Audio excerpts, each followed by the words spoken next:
After 10 long years in charge, INEC Chairman Mahmood Yakubu has finally stepped down. Yes, the man who oversaw Nigeria elections for a whole decade is out, and May Agbamuche-Mbu is now taking over as acting chair. Yakubu officially handed over, ending his tenure with a farewell speech where he bragged about his key reforms like the BVAS system and electronic results collation, and told INEC staff to give full support to the new boss. Meanwhile, President Bola Tinubu has accepted Yakubu's resignation, even giving him a national honor.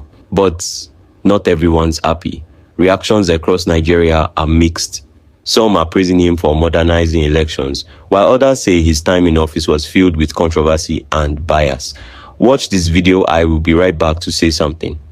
President Bola Tinubu has accepted the resignation of Professor Mahmood Yakubu as chairman of the Independent National Electoral Commission, INEC, following the expiration of his second term in office. Professor Yakubu was first appointed in November 2015 as the 14th chairman of the commission for an initial term of 5 years. President Tinubu thanked Professor Yakubu for his services to the nation and his efforts to sustain Nigeria's democracy, particularly through the organization of free and fair elections throughout his two-term tenure. Earlier today, Professor Yakubu handed over to May Agbamuche-Mbu as acting chairman of the commission. Mrs. Agbamuche-Mbu is the oldest serving national commissioner in the electoral body and currently heads the commission's Legal Services, Clearance and Complaints Committee. Now, Amsfree Adenoko, who is Executive Director, Grassroots Center for Rights and Civic Orientation, joins me on the news at 7 for more on this resignation of Professor Yakubu. Good to have you join us at this time. Professor Yakubu is due for retirement in November, but has now handed over in October. Is there any cause for controversy? I don't think there should be any cause for controversy because it's already time up. He has paid his dues. He has served his term.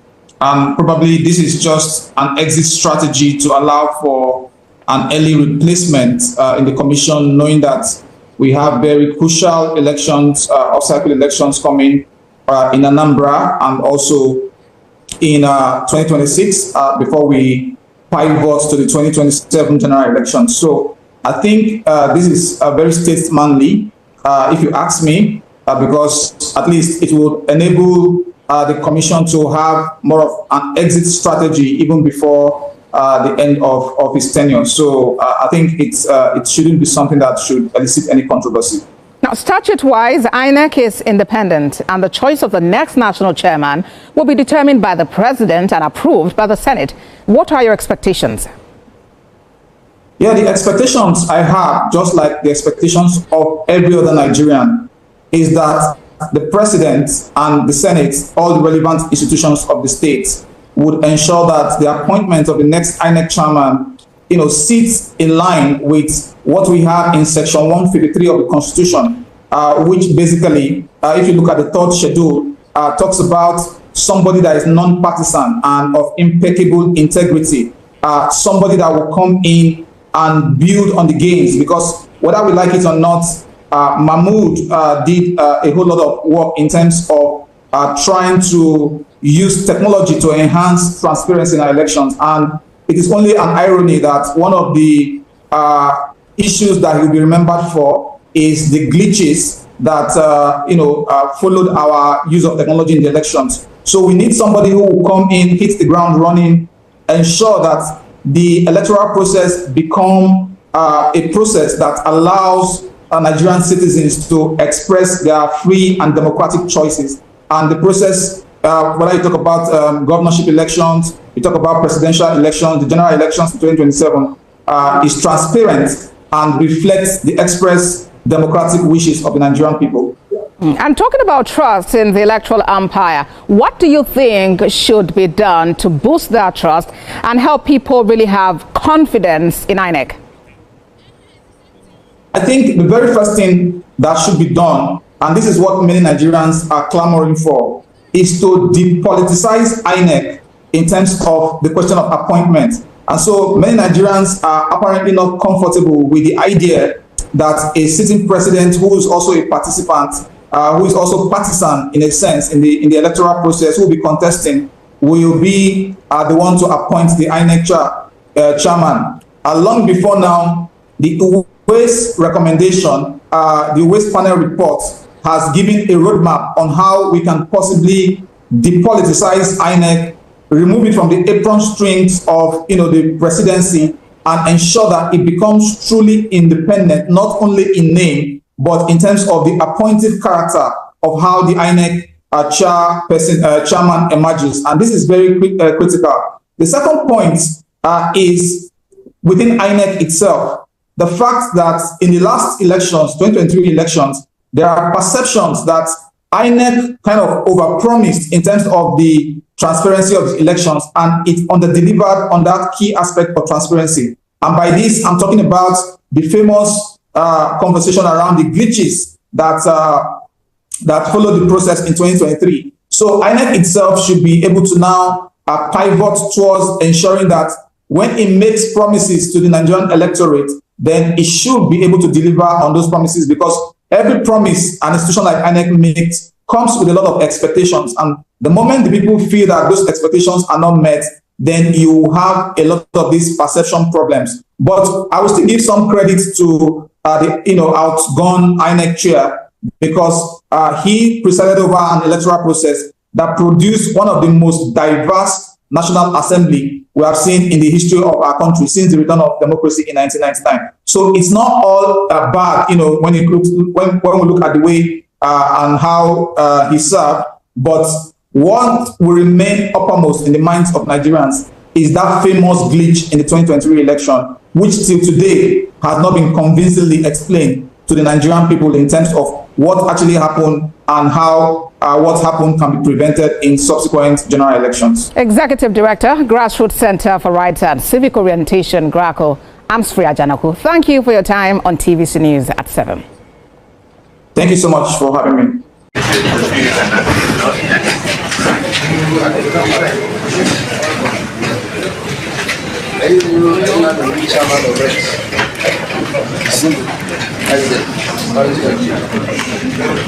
Yes, sir. Yes, sir. You are sitting next to Bayelsa.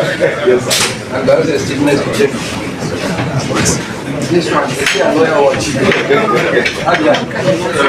Queen. Yes, sir. Patient Chief. Great.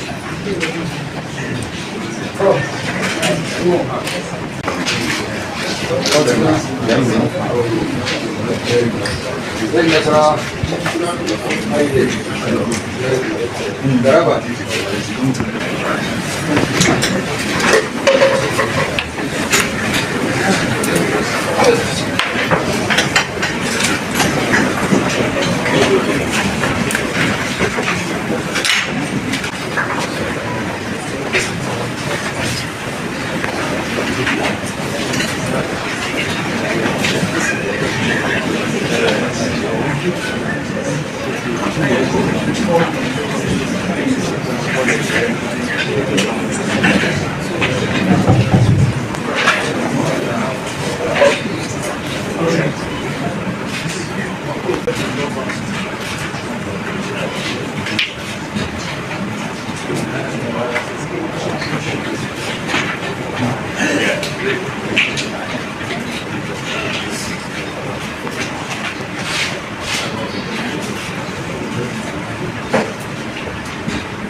Too much to chew and digest from the remarks of the Honorable Chairman. Before we go down for a group photograph, I would like to invite the acting Honorable Chairman of the Independent National Electoral. It is my pleasure to hand over to you formally and officially. as the acting chairman of INEC. Thank you.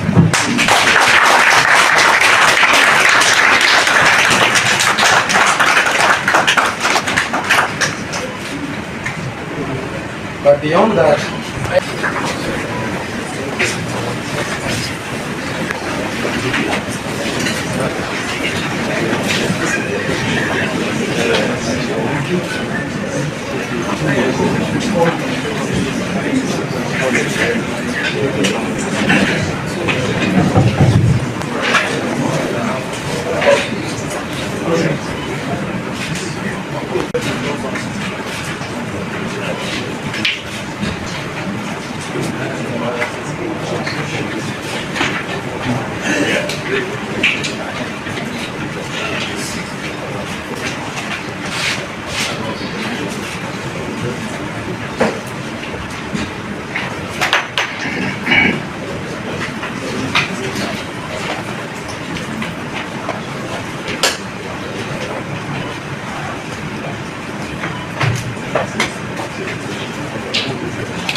too much to chew and digest from the remarks of the Honorable Chairman.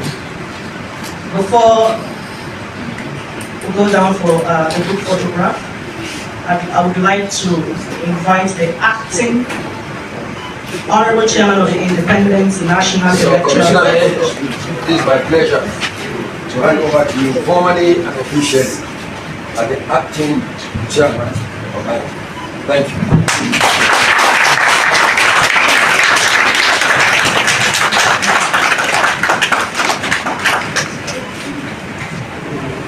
But beyond that,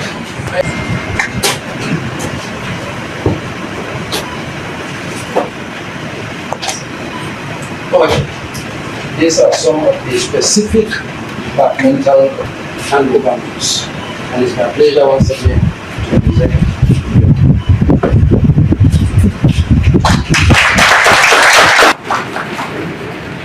to the Latin Magnus Opus. This is the nominal goal of all the staff INEC nationwide. Anybody whose name is not there, matters will arise.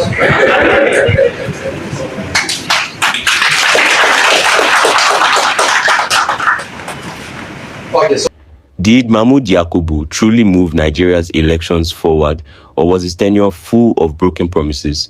What are your expectations on this new move? What do you think? Drop your thoughts in the comments. Let's talk about it.